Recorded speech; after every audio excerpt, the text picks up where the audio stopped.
పంతం హద్దులోనే ఆపనా మగువ మనసు తెలిసేనా మగజాతికి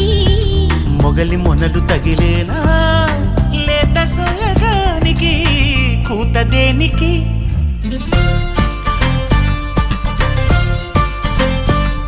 గారం చేసిన నయగారం చూపిన కనికారమే కలుగుతోంది కష్టపడకే కాంచనా